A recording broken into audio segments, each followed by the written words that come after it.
História da Redenção, capítulo 50. A primeira mensagem angélica.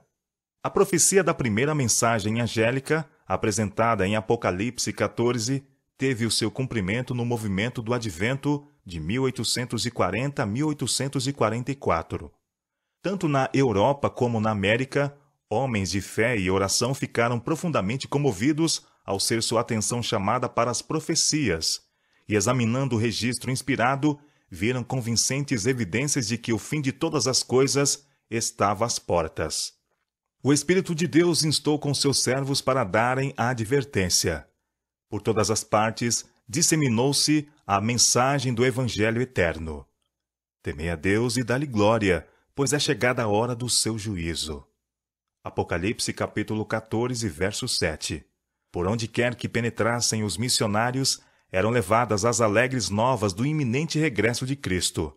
Em diferentes regiões foram encontrados isolados grupos de cristãos que apenas pelo estudo das Escrituras tinham chegado a crer que o advento do Salvador estava próximo. Em algumas partes na Europa, em que as leis eram tão opressivas a ponto de proibir a pregação da doutrina do advento, criancinhas foram impelidas a pregar, e muitos ouviram a solene advertência. A Guilherme Miller e seus cooperadores coube a pregação dessa mensagem na América, e a luz acesa por seus labores brilhou até terras distantes. Deus enviou seu anjo para tocar o coração de um fazendeiro que não cria na Bíblia, a fim de guiá-lo a investigar as profecias. Anjos de Deus constantemente visitavam a este homem escolhido, para dirigir sua mente e abrir-lhe o entendimento para as profecias, até então obscuras para o povo de Deus. Foi-lhe concedido o princípio da corrente da verdade, e ele foi levado a examinar elo após elo, até que vislumbrou a palavra de Deus com espanto e admiração. Viu nela a perfeita cadeia da verdade. Essa palavra, que havia considerado não inspirada, agora abria-se diante de seus olhos em sua gloriosa beleza.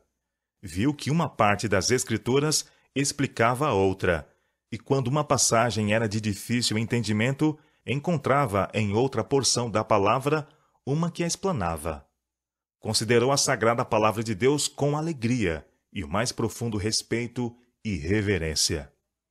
À medida em que seguia examinando as profecias, viu que os habitantes da terra estavam vivendo nas derradeiras cenas da história do mundo, todavia ignorantes do fato. Olhou para as igrejas e viu que elas estavam corrompidas. Haviam retirado de Jesus suas afeições, colocando-as no mundo.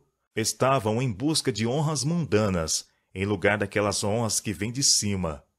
Lutavam por riquezas terrenas, em lugar de depositar o seu tesouro no céu. Podia haver hipocrisia, trevas e morte em todos os lugares. Seu espírito se agitou. Deus o chamou para abandonar sua fazenda, assim como chamou a Eliseu para deixar os bois e o campo de trabalho a fim de seguir a Elias.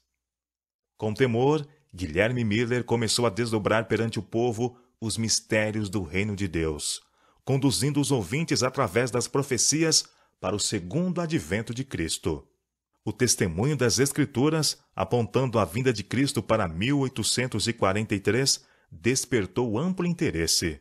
Muitos se convenceram de que os argumentos do período profético estavam corretos, e sacrificando seu orgulho de opinião, alegremente recebiam a verdade.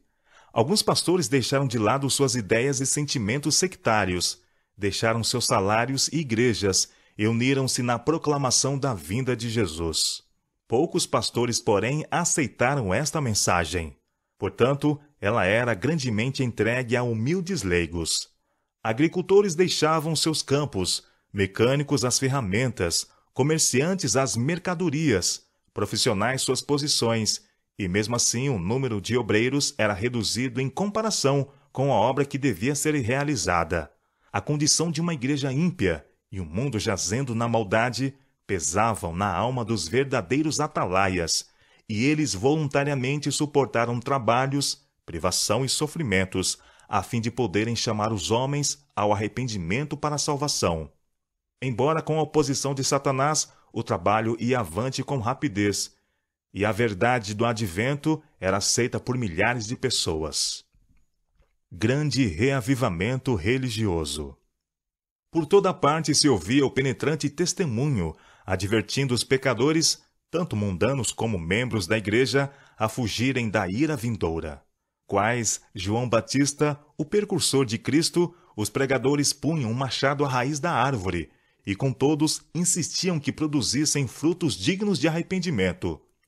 Seus fervorosos apelos achavam-se em evidente contraste com as afirmações de paz e segurança que se ouviam dos púlpitos populares, e onde quer que a mensagem fosse apresentada, comovia o povo.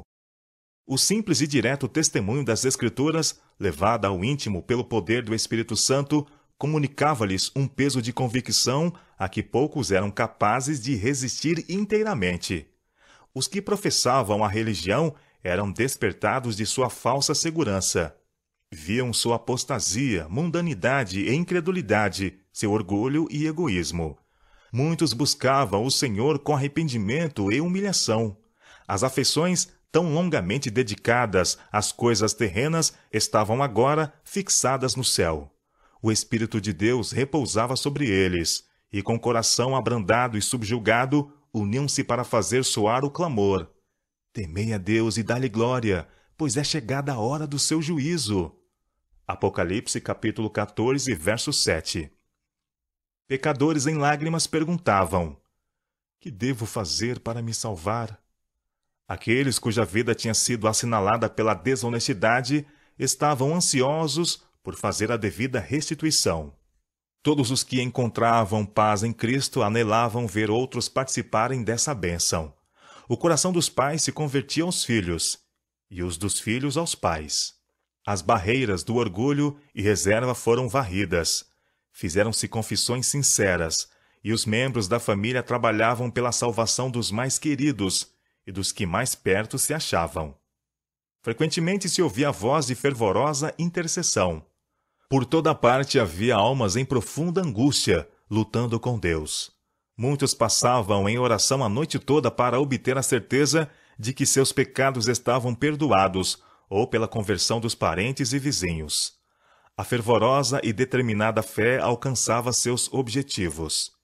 Tivesse o povo de Deus continuado a ser tão importuno na oração e apresentado suas petições ao trono da graça, teriam entrado na posse de uma experiência mais rica do que tem agora. Há muita pouca oração, muito pouco real convicção do pecado, e a falta de uma fé viva deixa muitos destituídos da graça tão ricamente provida por nosso gracioso Redentor. Todas as classes afluíam às reuniões adventistas.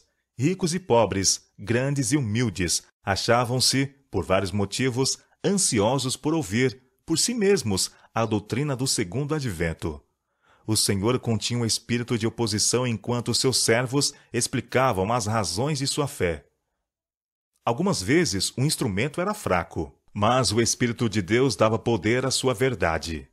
Sentia-se a presença dos santos anjos nessas assembleias, e muitos eram diariamente acrescentados aos crentes. Ao serem repetidas as provas da próxima vinda de Cristo, vastas multidões escutavam silenciosas e extasiadas as solenes palavras. O céu e a terra pareciam aproximar-se um do outro. O poder de Deus se fazia sentir em velhos e jovens, e nos de meia idade. Os homens procuravam seus lares com louvores nos lábios, ressoando o som festivo no ar silencioso da noite.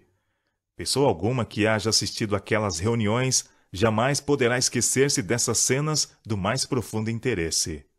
Oposição. A proclamação de um tempo definido para a vinda de Cristo despertou grande oposição de muitos, dentre todas as classes, desde o pastor no púlpito até ao mais ousado pecador. Daquele dia e hora ninguém sabe. Era ouvido tanto de pastores hipócritas como de ousados zombadores.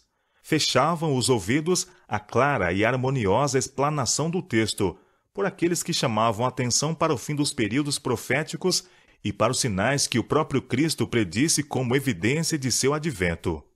Muitos que professavam amar ao Salvador declaravam que não se opunham à doutrina do segundo advento.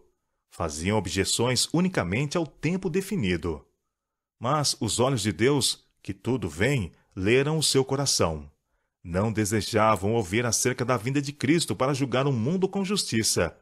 Haviam sido servos infiéis.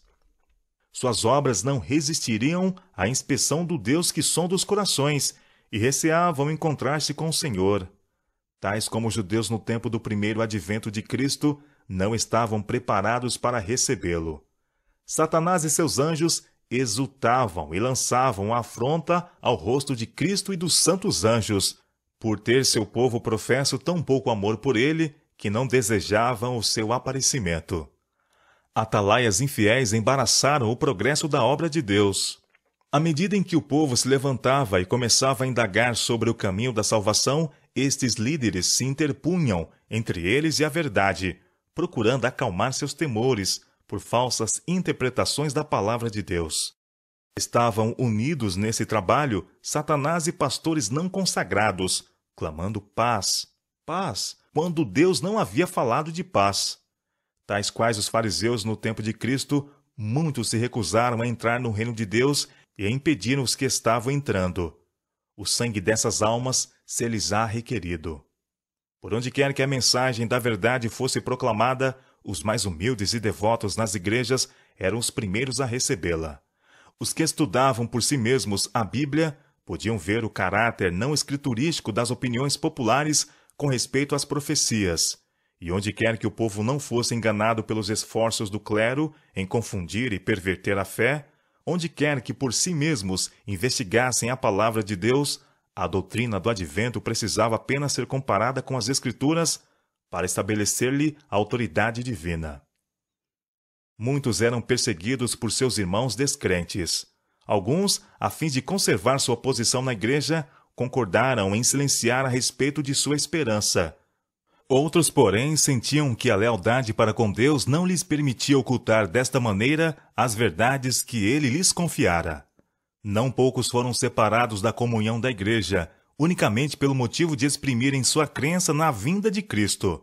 Muito preciosas se tornaram, aos que suportavam esta prova de sua fé, as palavras do profeta. Vossos irmãos que vos aborrecem e que para longe vos lançam por causa do vosso amor ao meu nome, e que dizem, mostre o Senhor a sua glória, para que vejamos a vossa alegria. Esses serão confundidos. Isaías capítulo 66, verso 5. Anjos de Deus observavam com mais profundo interesse o resultado da advertência.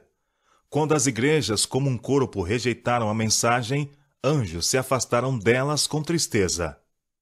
Muitos havia, porém, nas igrejas, que não tinham ainda sido provados quanto à verdade do advento.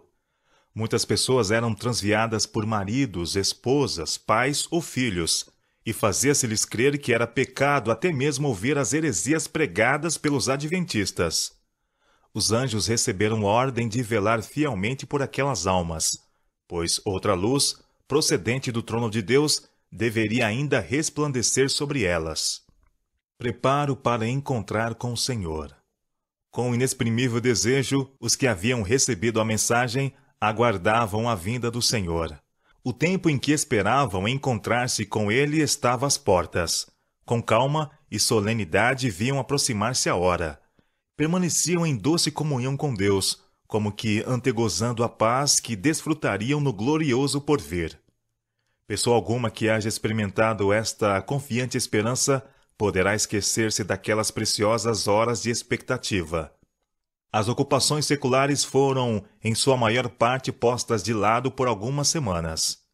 Como se estivessem no leito de morte e devessem dentro de poucas horas cerrar os olhos às cenas terrestres, os crentes sinceros examinavam cuidadosamente todos os pensamentos e emoções de seu coração.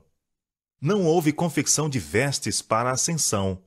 Todos sentiam, porém, a necessidade de evidência íntima de que estavam preparados para encontrar-se com o Salvador. Suas vestes brancas eram a pureza da alma, o caráter purificado do pecado pelo sangue expiatório de Cristo. Deus intentara provar seu povo. Sua mão ocultou um erro no cômputo dos períodos proféticos. Os adventistas não descobriram esse erro. Tampouco foi descoberto pelos mais instruídos de seus oponentes. Estes últimos diziam: Vossa contagem dos períodos proféticos é correta. Qualquer grande acontecimento está prestes a ocorrer, mas não é o que o Sr. Miller prediz. É a conversão do mundo, e não o segundo advento de Cristo. Passou-se o tempo de expectação, e Cristo não apareceu para o libertamento de seu povo. Os que com fé e amor sinceros haviam esperado o Salvador experimentaram amargo desapontamento. Todavia, os propósitos de Deus se cumpriram. Provara ele o coração dos que professavam estar à espera de seu aparecimento. Muitos havia entre eles que não tinham sido constrangidos por motivos mais elevados do que o medo. A profissão de fé não lhes transformara o coração, nem a vida. Não se realizando o acontecimento esperado, declararam essas pessoas que não se achavam decepcionadas. Nunca tinham crido que Cristo viria. Contentavam-se entre os primeiros a ridicularizar a tristeza dos verdadeiros crentes. Mas Jesus e toda a hoste celestial olhavam com amor e simpatia para os provados e fiéis, embora decepcionados. Pudesse descerrar-se o véu que separava o mundo visível do invisível e ter-se-iam visto anjos aproximando-se daquelas almas constantes, escudando-as dos dardos de Satanás.